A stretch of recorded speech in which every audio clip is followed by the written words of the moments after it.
Well, good afternoon, everyone. Thank you for being here. Thank you for joining me and the group of elected leaders and community leaders behind me. We are in the central city of Portland, Oregon, and it is a beautiful day, and we are very happy to be here speaking with you today. In my conversations directly with President Trump and Secretary Noem, I have been abundantly clear with them that Portland and the state of Oregon believe in the rule of law, and we can manage our own local public safety needs. There is no insurrection, there is no threat to national security, and there is no need for military troops in our major city. Military service members should be dedicated to real emergencies. The members of the Oregon National Guard, their mission is to stand up and protect Oregonians, and they will do that every day, but they are not needed in the city. They are not needed here. And you can tell because you're here with me in Portland. You can see that this city is safe and calm, and it is a beautiful day to be here. For those of you who are here downtown or watching at home, you know that our city is not the place that people think it is from years ago. There's business thriving. People are coming downtown. They are enjoying this community. We have students who are ready to go see the Lion King tonight at the Keller Auditorium. People are going to the Timbers match. People are downtown shopping. Folks who are getting ready to go to work at the restaurants here that make the Rose City a culinary capital are getting ready to go to work. People are shopping. People are going to the farmers markets or at the Saturday market. Portland's doing just fine. And I made that very clear to the president this morning. Our city is a far cry from the war-ravaged community that he has posted about on social media. And I conveyed that directly to him. That we got this, we are good, we are doing fine. And I also said to him, we have to be careful not to respond to outdated media coverage or misinformation that's out there. We know what's happening in our own city, and we are doing just fine. That being said, we do face real challenges in Portland, as does the rest of the country. We're worried about the cost of living. We want our schools to do what is necessary for our students, and we want to make sure that people have good jobs and homes that they can afford. I need help for those kinds of things. And that's the kind of help I need, not having military troops from the federal government in our state. President Trump's inconceivable insistence that we need federal troops in Portland does not address the real concerns in our communities. We do not need or want federal troops in Oregon stoking fear, creating conflict, and frankly escalating a situation that is under control. Any federal takeover with military troops in our state is a threat to communities across Oregon. It violates our right to govern ourselves. It interferes with local law enforcement's ability to fulfill their mission. And frankly, it drains taxpayer resources that could be better spent elsewhere. And again, I communicated that to the president directly. Oregon is our home. It is not a military target. Any deployment would be an abuse of power and a misuse of federal troops. People across the state and across the political spectrum here in Oregon are uniting together to peacefully oppose policies that they do not agree with. I believe in free speech and the ability to lawfully and peacefully protest. And I have a message for Oregonians. Let's not take the bait. Let's not respond to what the president is trying to do. We have to raise our voices absolutely, peacefully to the things that we believe in. But I also want to say that any property damage or violence of any kind will get us nowhere and will not be tolerated. If you want to stand in opposition to the Trump administration, I would ask that you lean into supporting your community, helping people, making things better here, because that's who we are as Oregonians. And I just want to wrap up by saying I believe the president does not have the authority to deploy federal troops on state soil. I'm coordinating with Attorney General Dan Rayfield to see if any response is necessary, and we will be prepared to respond if we have to. Oregon has not requested any federal assistance, and nor do we need it. Thanks very much, and now I'd like to pass over the mic to Mayor Keith Wilson. Thank you.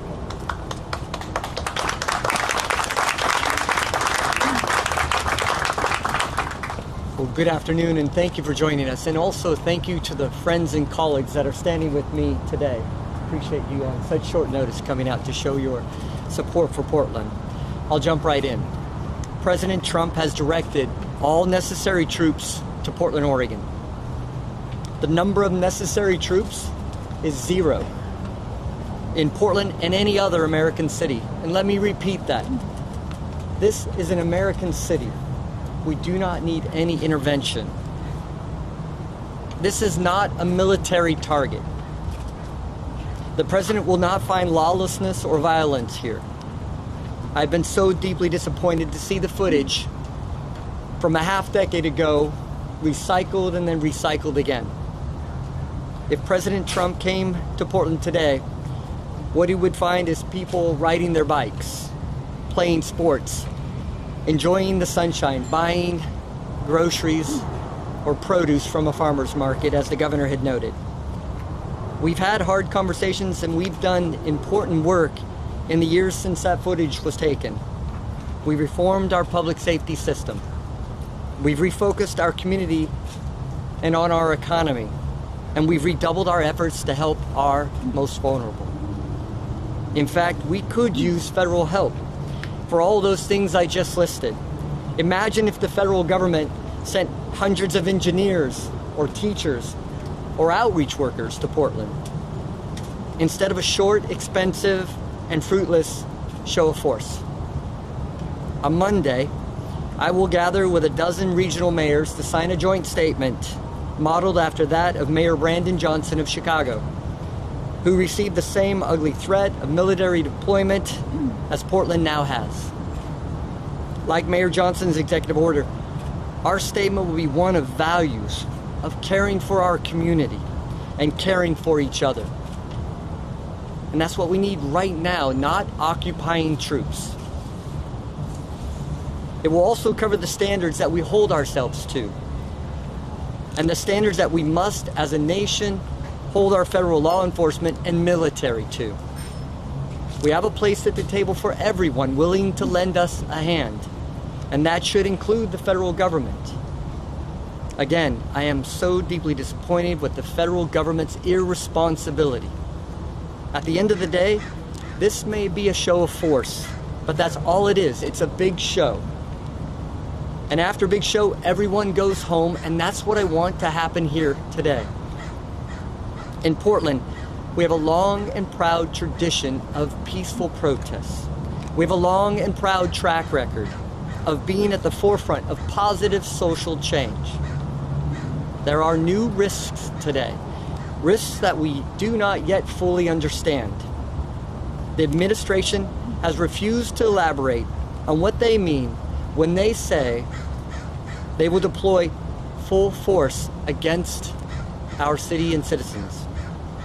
I will also say this: avoiding the unknown element will not help us prevent from joining together to bring our voices and speak as one and call for an end of federal government unwanted, unneeded, and un-American deployment to the city that we all love. Thank you for coming here and thank you for joining us. And I'd like to return this and turn it over to Congressman Bonamici. Thank you, Mayor, and thank you, Governor.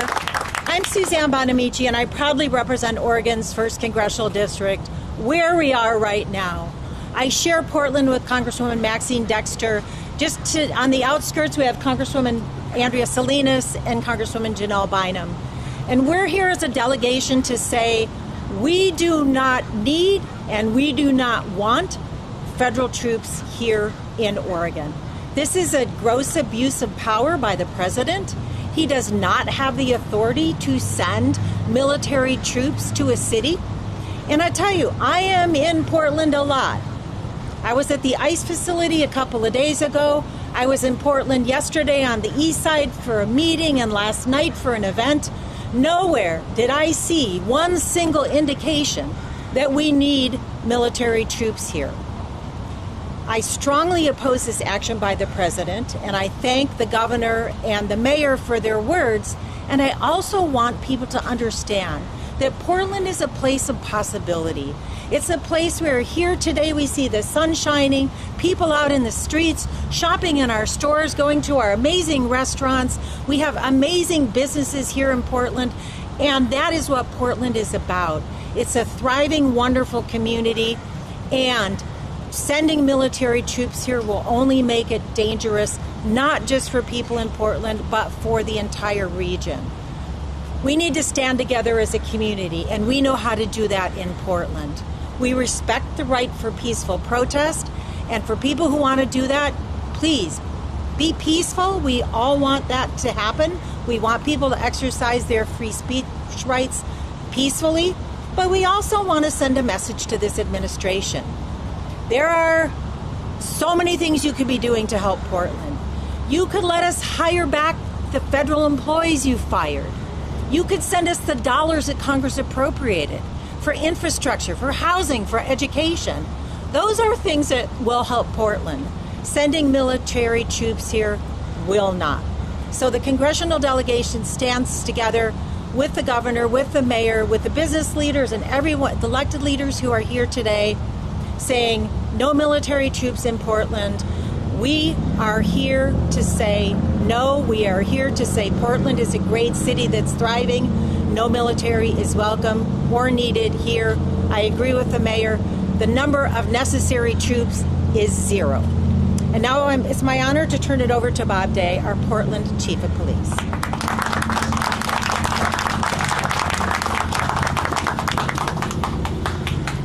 Peace for Portland. Over 3 decades, that's been a personal mission of mine as I've served the Portland Police Bureau and I've served the community. And it doesn't change just because of today's events. And it doesn't change for the Portland Police Bureau because of today's events.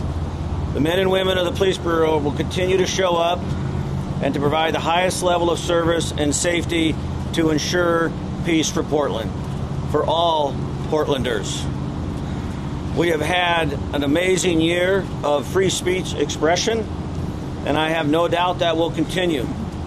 We have had literally tens upon thousands of Portlanders walking the streets, in our parks, expressing their First Amendment right, their opinion, their dissidence with what they're seeing happening on a federal or even a local level. And yet we have not had arrests, we have not had vandalism, we have not had challenges that we have faced in years past. We have a track record that we are demonstrating to one another and we are demonstrating to the country about how this is being done. I fully expect that to continue. I fully expect there to be more events similar to what we have been seeing, and I fully expect Portlanders to continue to show up in the manner in which they do. And I am grateful for that. It is safer for them. It is safer for our officers. It helps our community thrive. And we are, and I am in alignment with what you've already heard, encouraging that expression of free speech. Finally, this does not change in any way our performance or involvement in immigration. Portland Police Bureau continues to adhere to the rule of law. We are not engaged in immigration enforcement. We are not participating or supporting any kind of immigration administrative work.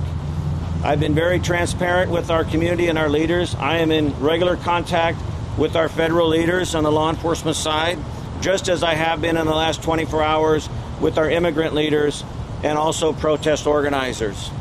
The role of the Portland Police Bureau is to continue to remain in the middle, to continue to be a steady, peaceful presence that ensures safety for all. Peace for Portland. I'm confident we've demonstrated that, and I'm confident we will be able to continue to demonstrate that. Thank you. I'll turn this over to Vanessa Sturgeon.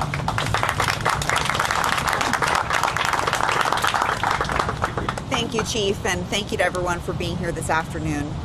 I'm representing the Portland Metro Chamber, the Downtown Portland Clean and Safe, and our Charitable Institute, the largest business association in the state of Oregon. I'm the president and CEO of TMT Development, We are a major property owner in the city and a multi-generational family-owned business. Portland is a city on the rise. We are working to tackle our biggest challenges together. We don't always agree, but we do agree that we love this city and it does not need federal troops. Business perspective is that this is not good for our economy. We don't want our retail, hospitality, and vibrancy to be impacted like we've seen in Washington, D.C. We stand united with partners in labor, government, and business behind our local law enforcement. We are grateful for what they do and support them managing our local public safety and have signed on in a letter of solidarity and support. Portlanders have always met challenges with strength and unity. Right now, the most powerful response to the presence of federal troops in our city is not to give in to provocation, but to stand together in calm resolve. By refusing to feed into unnecessary conflict and choosing not to amplify division, we show that Portland's identity is stronger than the outside narrative. Our community knows that meaningful change and safety come from working together peacefully and not from escalation. And now, please join me in welcoming Multnomah County Chair Jessica Vega-Peterson. So good afternoon. Thanks everyone for making time to be here today. I appreciate Governor Kotek, Mayor Wilson, everyone for being here today. I want to point out that we have folks here from so many levels of government. We have the Metro Regional Council, we have Portland City Council, we have Multnomah County Commission, we have state representative, we have the federal delegation, because it is so important to show us in solidarity with law enforcement and the business community that we are very serious about what's happening here and we're standing together opposed to the action that President Trump is taking around Portland. So I will keep my remarks brief today. Today is an absolutely glorious fall day in Portland. It's the type of day that we used to not tell other people about because we didn't want so many people to come here. It also could not be further from the administration's depiction of our beloved city. Take a look around us. Military intervention is not wanted, it is not needed, it is not lawful. Frankly, it belittles and demeans the real pain, death, and destruction that is happening in war zones around the country that the president should be paying attention to. It is a colossal waste of federal personnel and resources to be sending them here to Portland. What our region actually needs from the federal government is for Medicaid and for our social safety net services. Those are services that Multnomah County will continue to provide in a manner that treats every person with dignity today and every day. The last thing that we need is fear and conflict from our federal government, which is all that this administration is doing right now. I am confident that in this moment, our community will not let this administration divide us. We will show the world who we are in the best possible way, standing strong for our values and caring for our neighbors like always. Thank you.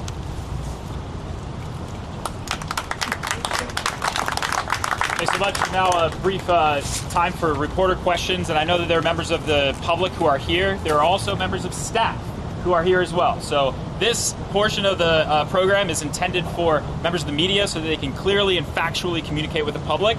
If the members of the public have any questions for staff, we'll be sticking around afterwards to answer your questions. Before I call on you, if you will state clearly who you are and what publication that you are representing, that'd be great. And we'll start here. Hi, Joni Land, OPB. I'm wondering, has Secretary Hegseth asked you to deploy the National Guard here in Oregon?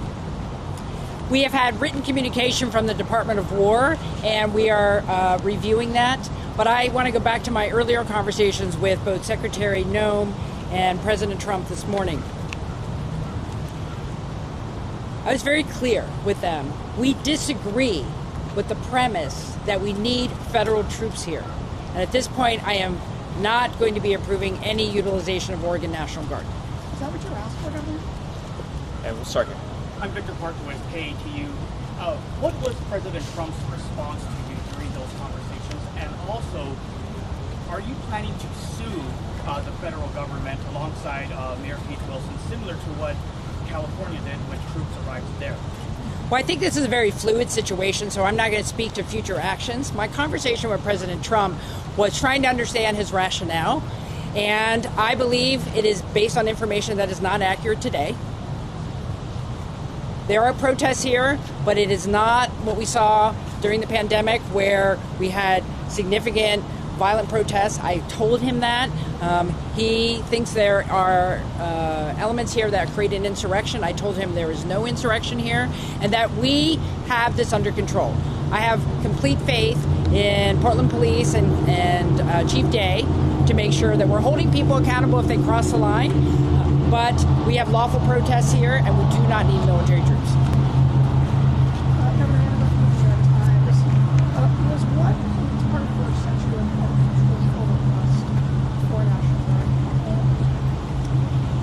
It was a request to options that we could utilize Oregon National Guard troops paid by the federal government. I don't believe they're needed. And so I think when you get a request like that, you always have to ask why. Do we need the help? And I can tell you that we do not need federal troops here. We do not need to deploy the Oregon National Guard. Our local law enforcement is on top of this. They are prepared. If they are requesting mutual aid either from the Oregon State Police or other folks, we will go there next. But at this point, Portland Police hasn't handled. These are random acts of a few individuals. People are primarily peacefully protesting here. We do not need federal troops. Governor Noel Crombie with the Oregonian. How long was the call with the president? Was the secretary on that call? And can you just walk us through what the president said when you elaborated on your own concerns about the federal presence here? Well, like a lot of Americans, a lot of Oregonians, I woke up to his social media. I immediately tried to reach Secretary Noem. We had a conversation about 10 minutes about what the basis of the concern was, and I reiterated that I believe that we have the situation under control at the ICE facility here in Portland. And I know our federal delegation reported on this yesterday that there's not a problem at the federal facility. And when there is a situation that requires police enforcement, it is happening and we are holding people accountable. And that's what I communicated to the secretary. I spoke with the president about an hour later. We had a similar conversation and I was very clear with him. We have this. We don't need help. We got this. Please do not send troops. Governor, how long was that call, and what did he say? Sorry, we have a lot of media here. We need to get to another one. Governor, water. Okay. Yes, go ahead. Your question. Corey Johnson, KW News. Did the president specify any sort of time frame on when he would be sending troops to Portland? He did not give me any details or specify any timeline. Yes. Mayor Wilson, I don't know who are you and your I'm media sorry, outlet, Alex Baumhart, Oregon Capital Chronicle. Mayor Wilson, in some of your remarks yesterday, it sounded as if troops were already here or there was already some sort of buildup happening. Can you guys speak at all to numbers or, I guess I'm confused about coming versus have come. And if you can offer any information about what you've heard or not directly from the federal government. We didn't hear anything from the federal government other than what you heard yourself through communications, the presidential memorandum 2 days ago, and then a series of social media posts. So we were alarmed by that, and then we started seeing movements on the street, some armored vehicles, and then that really gave us rise that what the memo had noted, what the social media had noted as well, was confirmed with those individuals on the street for what we saw. So the governor and our colleagues all thought we want to be preemptive, talk to the community, and really explain to them that we don't want to take the bait. We really want to focus on safety and security in our city. When and where did people see tanks? Sorry, before follow-ups. Let's just be clear here. Yeah. When I spoke with Secretary Noem, this issue has moved on, to the Department of Defense. This is not a Secretary Noem situation at the moment. It's not with Homeland Security. We're not aware of increased presence. We are not aware of any specific federal troops in Oregon at the moment as assigned by the president. And I will continue an open dialogue with the White House and to remind them that they do not need to be deployed here. We have this under control. My name is Bruce. I'm with a local queer publication, Premier PDX, and there is a question among the queer community right now about safety in regards to past lessons learned in 2020. Chief Day, I think this would be a great opportunity for you to talk about those and how we as Portlanders can be ready for maybe bad faith actors, specifically maybe within agencies within Portland too. And will there be a promise for Portland leadership to have a little more oversight on that? Yeah, I continue to be really proud the way the Portland Police Bureau demonstrates its ability to be a learning organization. And since 20 and 21, we have taken a great deal of feedback and information, both our own critique as well as that of independent resources that have participated with us in that review. We continue to abide by the settlement agreement, so we continue to have the independent monitor involved.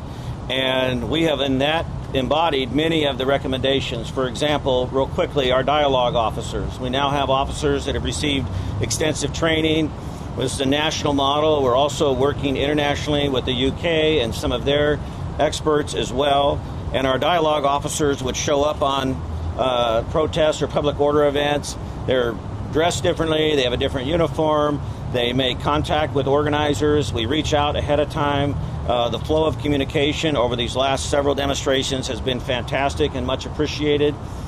We are allowing or supporting, I should say, these groups to really self-regulate. I mean, on Labor Day, as an example, we thought we may see, 500 to 1,000. We had almost 10,000.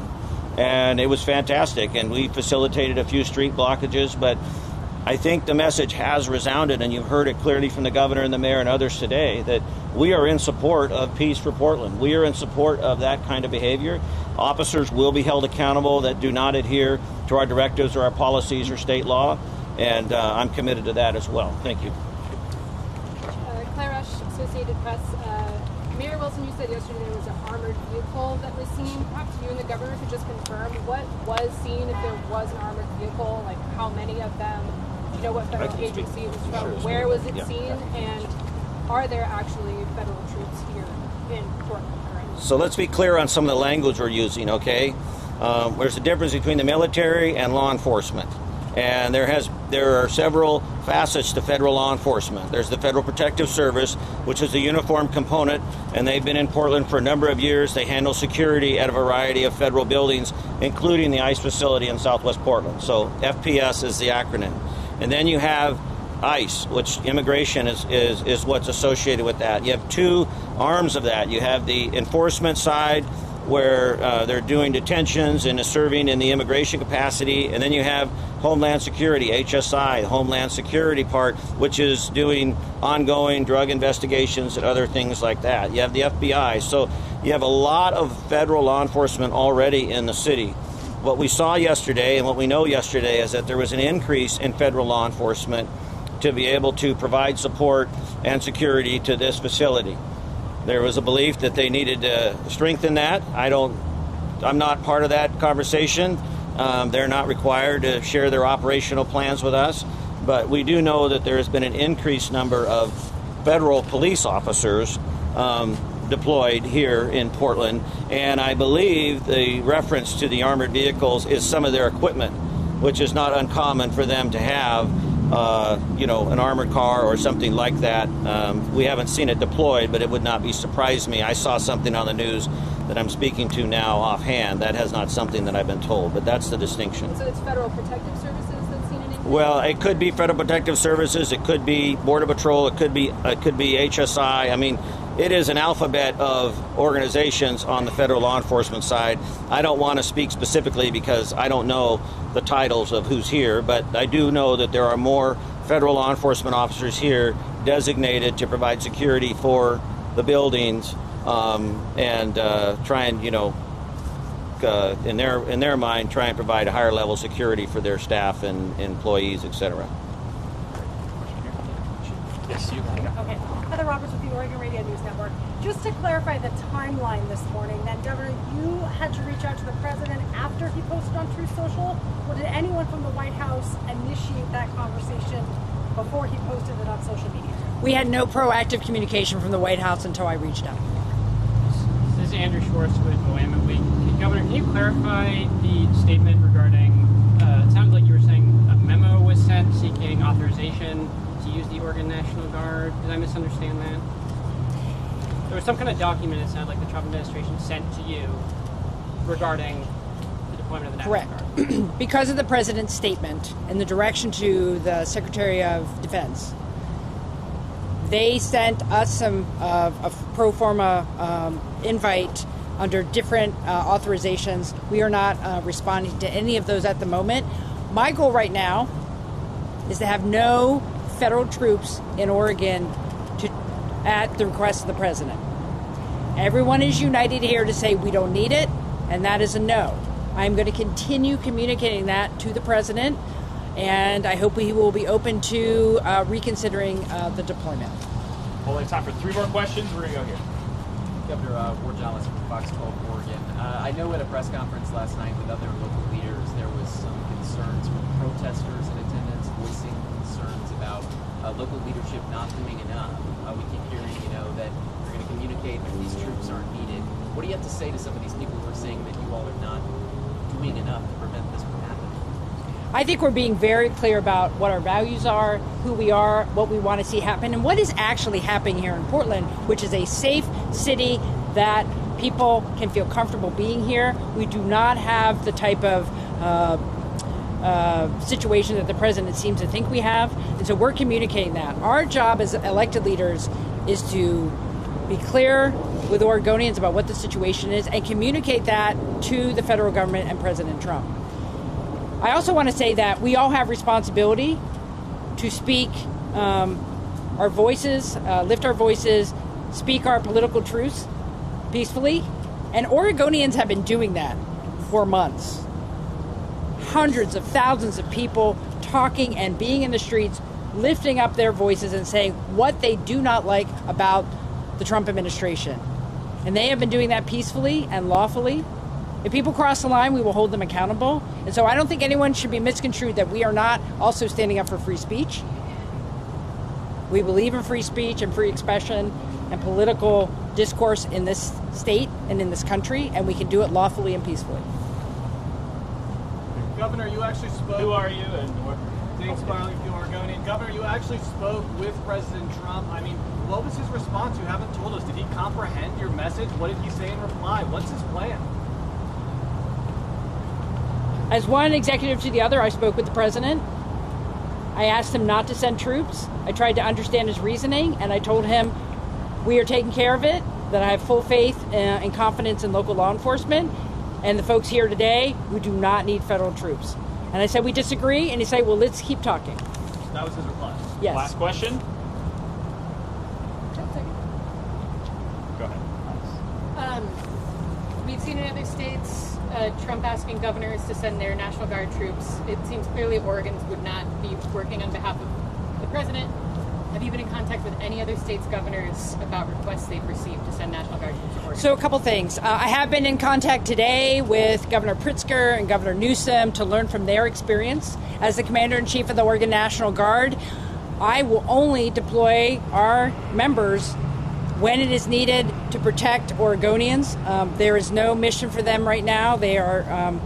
I'm not deploying any of the Oregon National Guard. And let me just remind people, we have other things to worry about in this state. I just did a conflagration order this morning as well for a fire at the Moon Complex in Southwest Oregon on the border of Coos and Curry County. I want to make sure that Oregon National Guard members who are trained to fight fires are available to do that if I need them. That is the type of thing that I am focused on, not some made-up problem in downtown Portland. I'm not talking about the Oregon Guard, I'm talking about other states. Have you heard from any other governors who have been requested by the president to send troops to Oregon? I have not. All right. Thanks so much for your time.